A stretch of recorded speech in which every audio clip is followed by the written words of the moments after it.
Hey y'all, it's Krista. Today I am going to record 5 videos, and what I am going to do is answer the 10 most asked questions about MiX. So what everybody has been asking is, can I use pigments? Can I use high flows? Can I use, the fluids? What do I do if I'm using a thinner paint? So I'm going to break it down into 5 videos. How do I get cells? How do I not get cells? I'm going to show you all how to do this. So today, for video 1, I have 9-ounce cups, and I measured them out with some water, and it's just above this little line right here where the 7 ounces is going to be. So I'm going to fill up both of my cups with MiX. Shake it up first. I really need to put a non-child-proof cap on this because I can't even get it open. Okay, here we go. All right, so I followed the rules and I shook the bottle up. So I'm just going to fill up my cups.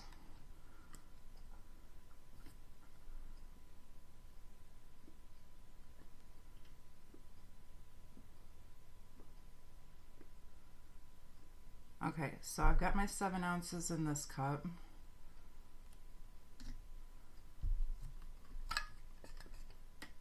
I'll do it again for this one.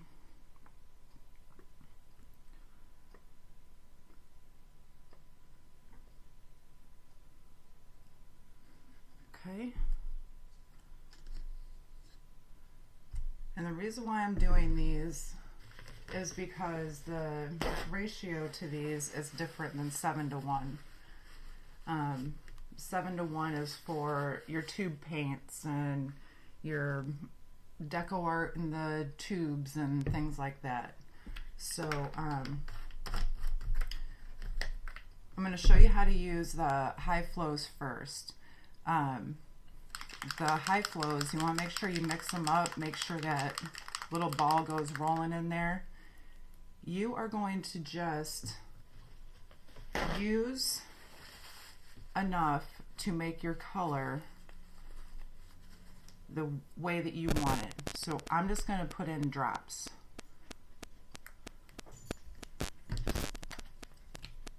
And then I'm going to mix it up. Because they're so highly concentrated, it really doesn't take much.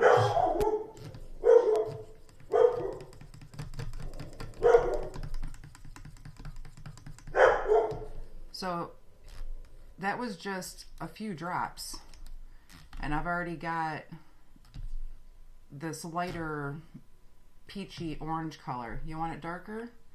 You add a little more.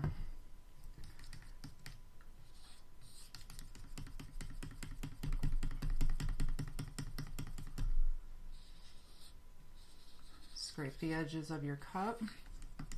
Now at the end, after I have all these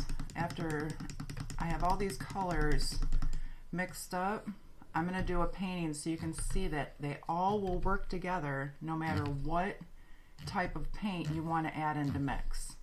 So I'm going to leave this color because this color is pretty.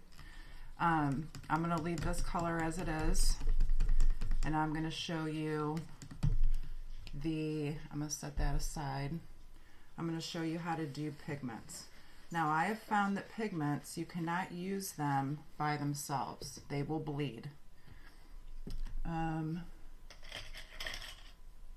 Get the orange out of here because that will not look very nice with the color that I've chosen. Okay. So I'm going to use a Pearl X pigment. It's, it's not a color art, but it's still a pigment. And I love this blue russet color, so we're going to do that. But you've got to add some tube paint to it. Find something that's very comparable to the color. See how they're very close? Because it needs something to bind to. So I am going to just add 2 little squirts of that in, mix that up. Now what the pigment is going to do is it's going to make it shimmery, but I just need that tube paint to bind it together so that it won't bleed. So it's making the mix act right.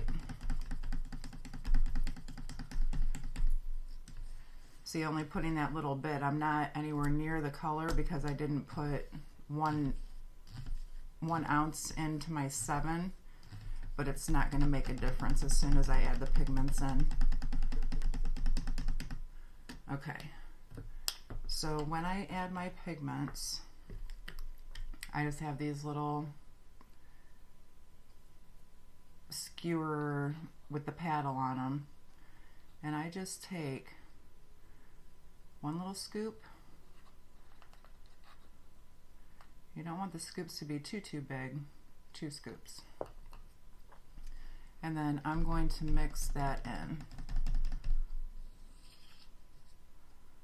And you gotta mix up pigments really good.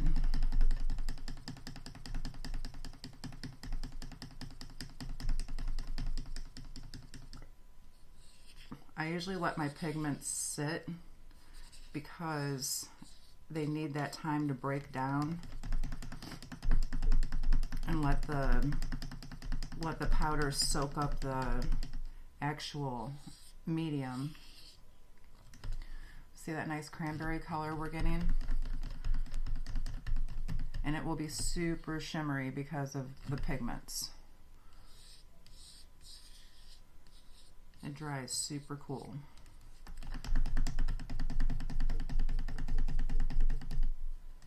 All right.